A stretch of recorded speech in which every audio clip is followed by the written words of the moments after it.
What's up, everyone? This is Kenya, and I am the creator of All Things Loop. And as you should know by now, the Loop stands for Live It, Own It, Obtain It on Purpose. We connect with leaders and influence of color across all industries, giving space to their voices and celebrating the power that lives within their stories. We put your purpose on display. And we're still celebrating 28 days of Black excellence. And today we have Miss Sunnita. How you doing? Hey, how are you today? I'm doing well. How are you? I'm doing good. It's Tuesday, anything's Right. better than Monday. Absolutely. So let's get started. So tell me, how did you get started in your industry? Well, You got a I couple of industries now too.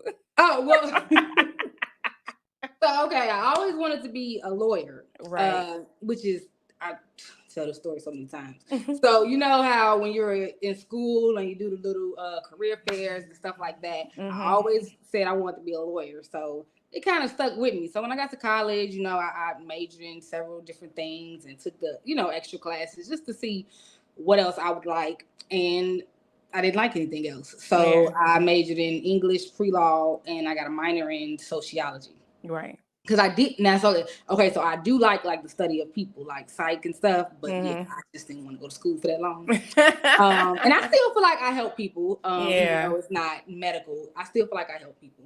Yeah. So I then went and got my paralegal certificate. Then I went to law school, and I always wanted to do civil law, Hmm. but not to the extent. Okay, so to the extent of civil law comprises of litigation like criminal law, except obviously you can get uh, charged with civil things like tax fraud Right. or and things like that. But I didn't want to do that either. Like just litigation just never was my thing. So Hmm. in law school, I actually took outside of the core classes, I took the extra classes like negotiations, contract law, entertainment, trademark, copyright, things like that. Hmm. So then when I graduated, I interned with different people so that I could actually get a feel of the law. And Hmm. I actually did litigation because I was, one thing law school doesn't do, it doesn't really prepare you Yeah. for actually practicing law. Right. So I did litigation and I do know how to do litigation. However, after all these years, I've come to realize that I don't want to do litigation at all, even if it is civil litigation. So I am now strictly transactional, which Wow. means that I handle everything pre-suit, which in most of my litigation cases anyway, I always try to advise my clients or insist that we try to settle this before going the litigation route because it's Hmm. timely, it's expensive, and you don't have any control of the outcome. If we can settle it pre-suit by doing negotiations or mediation or some type of settlement agreement, then you have more control of the outcome and it will save you less time and energy. Yeah. I love it. So what's your definition of Black excellence? Um, I feel like Black excellence is anything that you do that empowers and promotes and encourages our community. You could be the first regional manager of a fast food chain. Yeah. You could be the top player in the NBA at this current moment. There's no certain look to it to me. Yeah. So defining Black excellence is the fact that we all have the ability to excel in our respective fields and secure, and I'm sorry, and ensure we are paving the way for those that come after us and making those that came before us proud. Absolutely. I love that.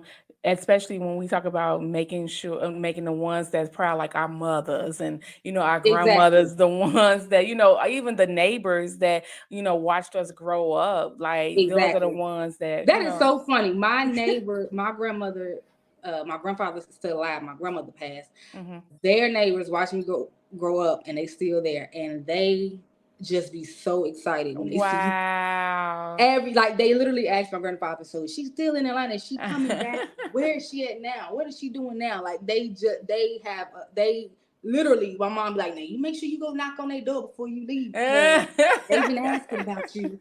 I And mean, we because kind of, they've watched you grow up and they've like yeah, contributed to like you being raised, so it's like a big thing for them. Because if truth be told, they probably weren't able to do half of the things that we're doing in our lives. So it's like an inspiration that's for true. them, That's true. I agree. That's very true. Yeah. I Uh, agree. how do you feel that you are contributing to the culture? So, like I was telling you in the beginning about civil litigation and Mm-hmm. civil law, my field, transactional, people don't really like think it's as important because their livelihood isn't on the line. Yeah. So when you think of law, no one thinks about transactional. Everybody's Right. thing of law is like SVU, criminal minds, something involving Right. criminal by That was nature, my first thought. right, drug cases, murder cases, kidnapping. Right. So my field of law, people don't really like think it's important, but it Mhm. is because your physical livelihood might not be on the line, Yeah. but your actual financial livelihood, Mhm. your family's livelihood could be on the line because Yeah. most of the time my clients come to me after they have already made a mistake, Yeah. or they signed the wrong contract, or they made an agreement with someone they thought they could trust, Mhm. etc. And so when you do that, you now, well, one, I tell people you're gonna pay me more on the back end than on the front end. Two, two, you now have gotten yourself in a situation that now I have to come get you out of, when if we could have did it prior, we could Yeah. have prevented this. But people have this like connotation that my type of law, either, well, one, they think is expensive, Mhm. and I'm not saying it's cheap. No lawyer is cheap. Right. Criminal lawyers are paid $30,000 advance retainers, Right. but people are okay with paying that because, like I said, it's your physical livelihood on the line. Right. But they think it's expensive, one. Two, they think that all contracts, all Google look the same. Yeah. And in a sense, a lot of contracts do have a lot of boilerplate, which is traditional terms. However, I tell my clients, does the contract suit your needs though? Yeah. So it could be one word, one term, one paragraph that completely throws the contract off and hands everything over to you and making you liable. Or sometimes you guys go, not you personally, but sometimes you guys go into deals and have no contract. Wow. And I just be like, well, how did you, so what happened?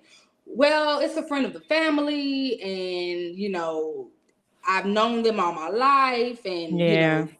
they said they had this great idea and I trusted them, et cetera, et cetera.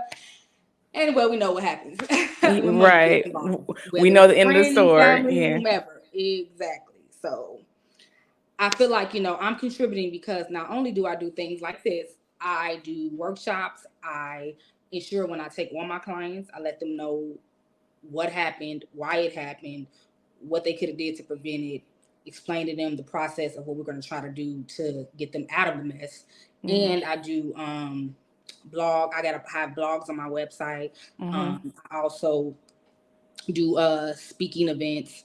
Um, Anything where I can give us access to knowledge, because I'm sure you heard of, obviously we've all heard of, famous people getting into situations with Yeah. contracts, or Yeah. their accountant taking their money or things like that. So anything I can do where I can either do an interview, or I can give a webinar, or I can speak at an event, give a workshop that lets people know that the foundation of business is making sure that you're legally protected. And Mhm. obviously, most businesses rely on customer service. But Yeah. before we even get to the customer part, you need to make sure that you are legally protected and that you can ensure that your business, will be a success, because you want to make sure that you have the right employment agreements. If you have employees, you want to make sure that you have non-competes or NDAs. If you have a special recipe or special device, or whatever special thing that you're Yeah. using or you're creating, so I just feel like I'm contributing because I do my best to spread knowledge about this type of law and about business law, whether you're an entertainer, an influencer, whether you're an entrepreneur, small business, etc., or athlete. Absolutely. I love it. I absolutely love it. What's your definition of living in your purpose? I think it's essentially what gives you peace and knowing when you That's wake so up every good. day, you are living a life that you want and worked hard for. Yeah. You could look in the mirror and be proud of yourself no matter where you are in life. Yeah. You could have that solitude in knowing you did your best and you're contributing what you were destined to. Right. I think when you just said that, that just made me think about just being yourself at all times, like Hmm. just being yourself at all times, and then working what you have, your gift. That's whatever that gift is, just working that gift. So I absolutely love that. Thank you. I came Um, up with that on my own. My clients are the only ones that's creative. right, right. We can be creative too. We can do some things. So, who have you looked up to that defines Black excellence? My grandmother, Yeah. grandmothers, my mom, Mhm. um, my father, grandfather, my Yeah. mentors, my sorors, Yeah. anybody that I feel like I can learn from, or I Yes. have learned from, because I never stop learning. I Absolutely. listen to, um, I get courses like everybody else do and listen to new Mhm. things or new improvements or what's going on in the metaverse and Yeah. all these different things. I feel like anybody that's overcoming the obstacles inspires me or lets me know like, okay, I'm doing okay. Yeah. It's gonna be all right. I'm on the right path. Yeah. So, especially my grandmother because she's not here. So Mhm. everything I do, I try to find some way to incorporate her into it Yeah. because she just she was just always just so proud of anything I did, or Mhm. you know, and we was just so close, Yeah. and so it's just like I I always say like that's the person that of course my mom, but because my grandmother isn't here, I do so much to continue to make her proud. Yeah, it's always something about those grandmothers. Those grandmothers are some Yeah, some good ones now. yeah. So, what's the next steps for you? How can we support you? So the next steps for me is trying to take over the world, basically. No, Yeah. I'm just playing. No, um, absolutely. That's speaking. so the next step for me, I'm just really trying to. So I rebranded my business, and Mhm. I'm expanding. You know, I get on social media, but I'm not a social media person. So my Mhm. marketing coach is my friend as well, and so she's like, you have to get on social media. You got to write about these stories. You got to Right. do this and do that. So to support me, I would say, referrals are always good. I tell people anytime you want to help or assist with an attorney, it's always good for referrals. And Yeah. I am currently taking new clients, so you can support me by following my business page, Creative Esquire, following my personal page, Esquire Her, going to my website, creativeesquireher.com. And it's not your regular word, Esquire, it's Esquire Her. The ending is HER to let you know that this is a Black female owned business. Period. Um, and, we support creative. So anybody who might need an attorney, don't just think, oh, I don't want to because she's probably gonna be charged. You never know Mhm. what you can get unless you ask. So I tell people, follow my pages, refer me clients. I take on sports, entertainment, and business clients, which means, as I stated before, anywhere from a small business to a startup to athletes with NIL, name, image, and likeness. You can start with younger kids and go up now, to Yeah. have them do NIL contracts. So athletes, NIL entertainers anywhere from I represent people who are playwriters all the way to people who are rappers or singers, etc. Yeah. Absolutely. Thank you so much for doing this. We really appreciate. We need women in law like you that we can go to if we're in some type of before we get Yeah, it before remember before. before. So I Before. appreciate you coming on. We're still celebrating 28 days of Black excellence. Go follow before you get into the trouble. Before. So Before you sign my one of my uh oh my god, I hate when I lose my train of thought. it's okay. One of my taglines Hmm. is before you sign, I should come to mind in protecting artists and assets. So I tell Oh. people before you even put your name, date, anything, I should come to mind, and you should automatically send me an email. Try to reach out to my assistants, anyone. Reach out to me on Instagram. I had people come to me on Instagram, ask me, if I could assist them. Yeah. However you need to find me, find me. Yeah. You sign your name. Before you sign your name. So go on and follow and support before. We keep saying before because we want to get the trouble before it hits the fan. And if you have not already, go follow All Things Loop. We're still celebrating 28 days of Black excellence. Until next time.